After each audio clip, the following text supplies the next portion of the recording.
Nah, itu menangani keluhan muzaki. Lanjut.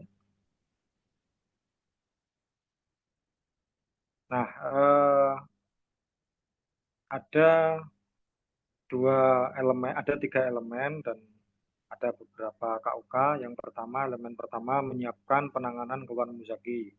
Di sini KUK-nya yaitu sistem dan prosedur dalam penanganan keluhan muzaki diidentifikasi untuk menjadi acuan dalam penanganan keluhan muzaki.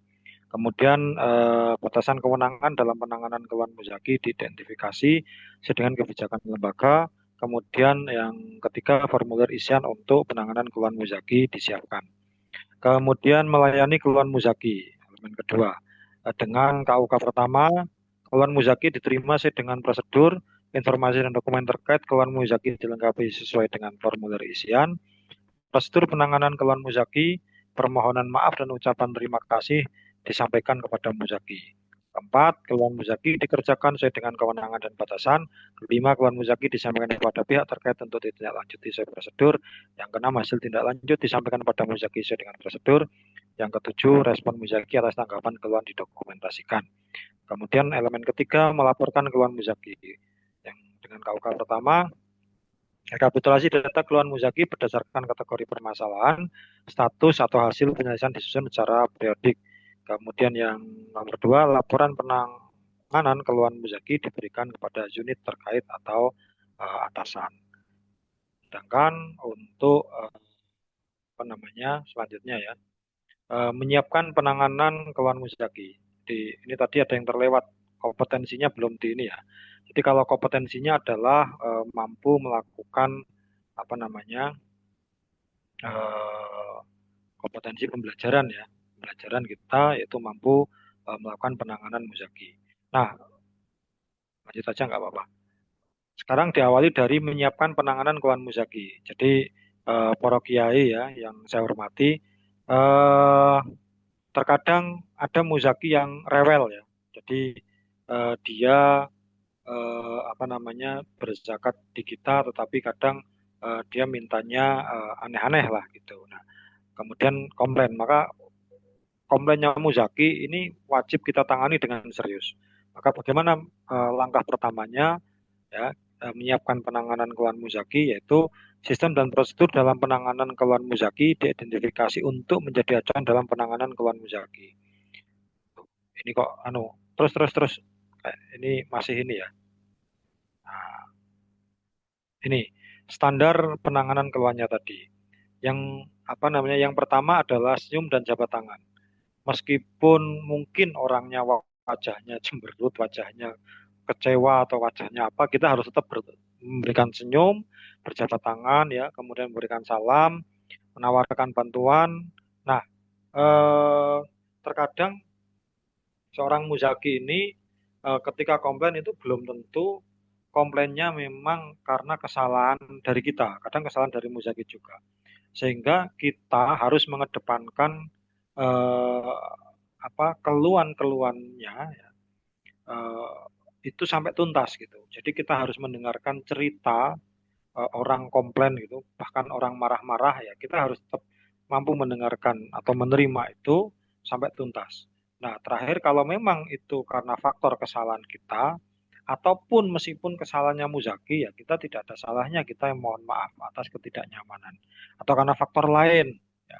Misalnya dia mau melakukan jemput zakat, udah janjian, ya. Ternyata hujan deras, di telepon gak aktif, di telepon ke admin juga nggak aktif karena mati listrik, ya nggak bisa ngapa-ngapain misalnya.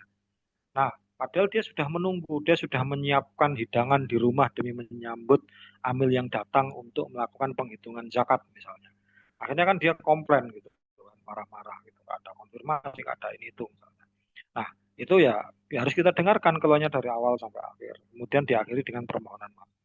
Kemudian mengambil tindakan dan menemukan solusinya. Jadi setelah itu kita bagaimana mengambil tindakan untuk menemukan solusi terbaiknya, terutama ketika saat ada komplain itu. Kemudian mengidentifikasi pelanggan. Ya. Muzaki tadi kita identifikasi apa namanya, uh, ya identifikasi ini ya problemnya, identifikasi profilnya, gitu. Kemudian mengucapkan terima kasih atas keluhannya. Karena keluhan yang disampaikan itu menjadi bahan evaluasi, bahan perbaikan bagi lembaga zakat. Lanjut. Nah, prosedur penanganan. Keluhan muzaki diterima dengan prosedur. Informasi dan dokumen terkait keluhan muzaki dilengkapi sesuai dengan formulir isian. Jadi muzaki datang jangan hanya diterima kemudian didengarkan, tetapi ditulis, ya, didokumentasikan keluhannya apa, kemudian permohonan maaf dan ucapan terima kasih disampaikan pada muzaki. Jadi setelah kita menulis, setelah kita menyelesaikan, nah itu kita administrasikan ya, dan kita ucapkan permohonan maaf. Keluhan muzaki dikerjakan sesuai dengan kewenangan dan batasan.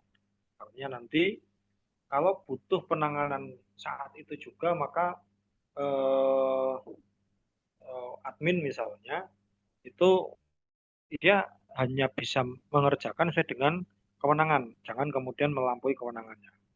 Misalnya gini, dia komplain, dia zakat 100 juta, dia pengen ditulis 500 juta misalnya. Itu kan di luar kewenangan seorang admin untuk menulis itu.